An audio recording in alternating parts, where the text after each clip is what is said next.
Hey guys, this is Gene Eisman. I'm managing partner of Hydrowave. But I'm not here today to talk with you about Hydrowave. I'm here to talk with you about the underwater sounds and sounds we make in the boat. And everybody's wondered, what's a trolling motor sound like? What does a depth finder sound like? What does a rattle trap sound like underwater? So what I did was I went out to Lake Toledo Bend and I recorded a lot of sounds and I put them on my computer, and they're the exact volume, every one of them, that you're going to hear. I took my hydrophone, I put it about 10 foot underwater just to be realistic so that the microphone's not right there at the source. But what I concluded, is a lot of different things. Is one, I'm a hunter. And when I go out bow hunting in the morning, I pay attention to everything from my scent to the sound of the boot to how I come in, to how quiet I am when I come into the stand and the noises that I make that would alert any nearby deer or any noises that I make in the stand.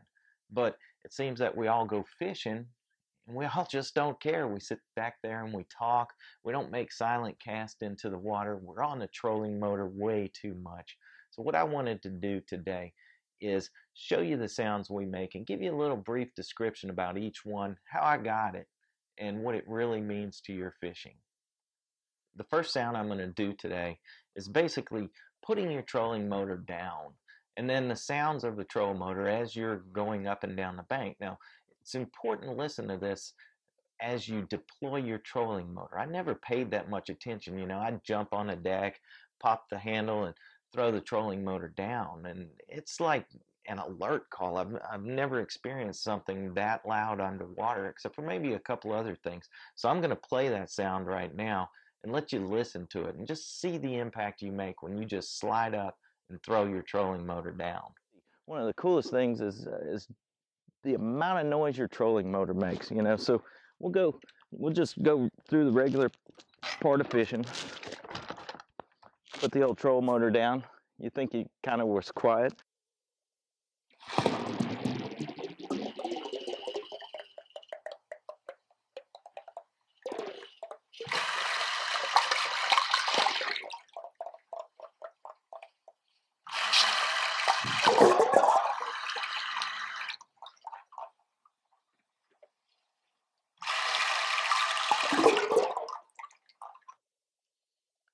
Now, as you can see, those sounds are tremendous. Never ever imagined that it would be that loud. But I think one thing we learned right there is when you slide up to a spot, kind of be quiet putting that trolling motor down because you're alerting everybody that you're there. We run up on a spot, shut the big motor off, make a lot of noise getting up there and throw the trolling motor down. And we immediately got our trolling motor on 6 or more till we figure out that that's not the deal and that's not how fast we need to go. So pay attention to that one sound. I think that one's really critical to alerting the fish in the area that you just arrived. The next sound I'm going to do is the hydro wave with the trolling motor coming on intermittently. A lot of people say I love the hydro wave because it masks my sound, but you're really going to see here that it's more of a distractant to your sound. I think honestly the fish are still going to hear your trolling motor, but the hydro wave is going to distract them to something natural. But it doesn't physically cover 100% of your presence. Turn on the hydro wave, crank it up, let you hear what that sounds. A lot of people say, man, that hydro wave really disguises me. Nothing disguises you except for you. You gotta kind of be quiet on the water, but that's what the hydro wave sounds like with the trolling motor going.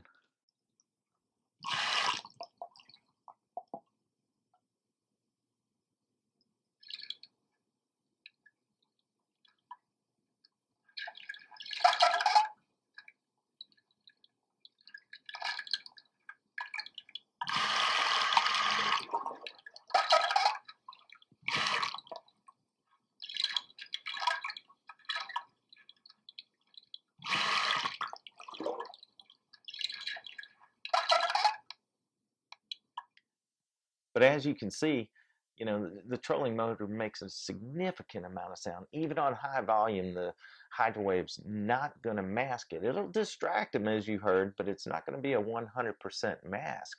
And as you can see there, also the swirls and whirlpools and turbulence that your trolling motor creates every time you put it on, you may think that doesn't make a sound, but as you saw, it makes a significant difference in your presence. Another sound I always wondered about was my power poles. You know, everybody these days has power poles and talons, and power poles tagline silent and secure, you know. So I always wondered, okay, is that true? That's very true. You know, I cannot tell you how low impact that the power poles really are, but I'll let you decide for yourself when you listen to what they sound like when I deploy them and when I pull them back up. Let's put them power poles down, see what those sound like.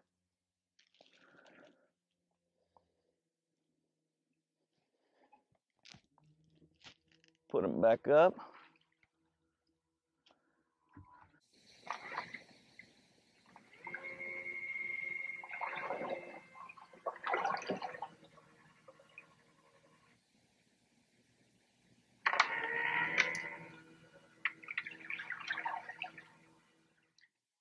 As you can see, there's not much impact deploying your power poles. I noticed that in the past, and I notice it now, you know, when I'm sliding up on a bedding fish. I can put my power poles down, and it has little to no effect on that fish. So if I was going to say the least impact thing we do, I would have to say our power poles.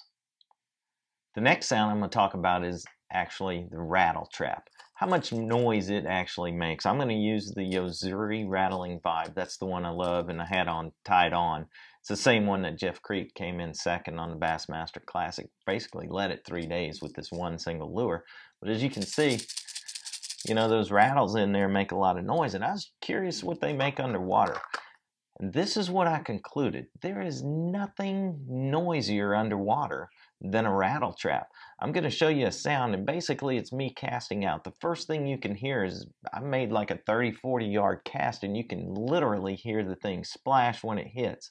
But most importantly, the sound that it makes is basically the same volume 40 yards away as it is as soon as it gets to the boat. One of the key things is, you know, is I fished Florida a lot, and you go down there and you'll practice with the rattle trap, and everybody will be catching them with the rattle trap, and it seems like the thing to do. But come tournament time, we always say, oh, they got off the trap. Well, no wonder. They've heard like 10,000 of these, and if you got a bunch of boats in even somewhat close proximity, those bass are kind of going to get sick of the sound of a rattle trap. But here is the sound of a rattle trap, and there's going to be a few casts that I make, but important, listen to when it hits the water, and listen to the sound it makes initially, and the sound it makes coming toward the boat. Another thing very important is that you'll always come up with a little bit of grass on your trap, and the first thing you're going to do is splash that grass off. That sounds like a nuclear bomb going off. I never paid much attention because I slapped the grass off, but I can't imagine what a bass is thinking under there when he hears 3-4 nuclear bombs in a row going off as we splash the grass off our rattle trap. So I think it's important from now on, you know, you pick up your rattle trap and you pull the grass off rather than alerting the whole pocket that you're there. Make a cast with the rattle trap, see what that sounds like when it's coming into the boat. See how far away you can actually hear it.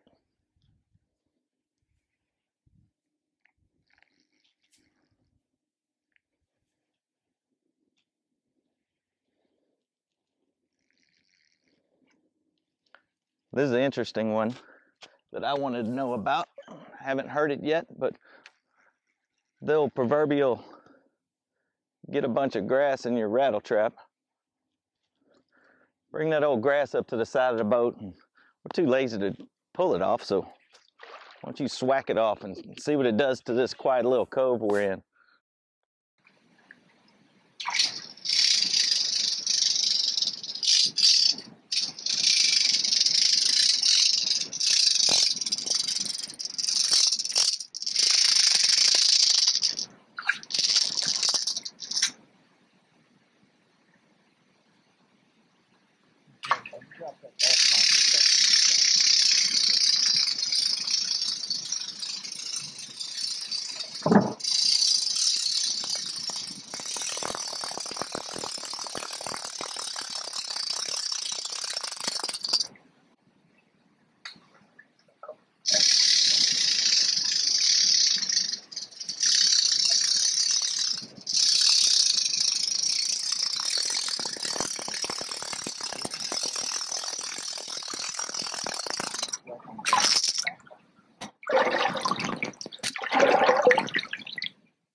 Back to talking about the trolling motor.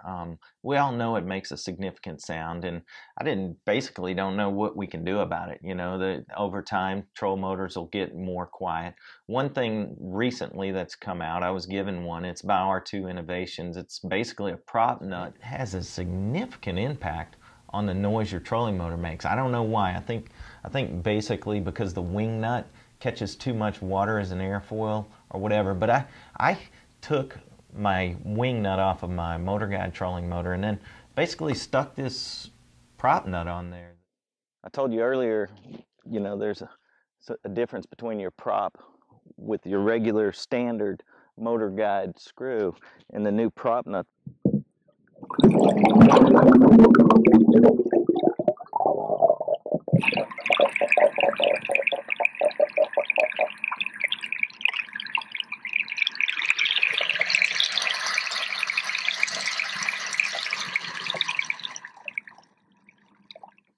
As you can see, this prop nut, as simple as it is, makes a big difference. So start thinking about all the things you do when you fish, thinking about talking with your co-angler. One of the critical things is simply talking. My dad used to always tell me, hey, shut up, you're scaring the fish. Yeah, you need to shut up, you're scaring the fish. I'm going to show you exactly right here what it sounds like to just chit-chat with your co-angler. I never understood that our presence and our talking in the boat was alerting the fish to the level that it really is. But I'm going to give you an example right here of me simply talking with my co-angler. Hey, co-angler, you want some pizza for lunch? All I brought was peanut butter and jelly sandwich. I'm not a very good pro. No, I sure can't cook the peanut butter and jelly sandwich though. As you can see, when me and my buddy were talking, that microphone's 10 foot underwater, and we were talking at a normal level, just like me and you talking right here. So as you go to fish a tournament or you're practicing or whatever, I think you're really hurting yourself to have conversation in the boat, especially if you're getting real serious about it, because the fish can hear it. If they can hear it straight under the boat at 10 feet, they can definitely hear it from a distance. So you don't have to be rude about them. Just tell your co-angler, I know too much about sound, and we're going to keep quiet today. I think it'll improve your fishing. I think all of these things, knowing the impact that you have, will improve your fishing. Knowing the little technological advances, knowing when to throw a trap without rattles because they've heard too many rattles. All of the impacts that you have on a fishery and your fishing day are big, so do what you can to minimize it. I appreciate you listening and watching this video. I'm Gene Eisman, managing partner of Hydrowave, and I thank you so much.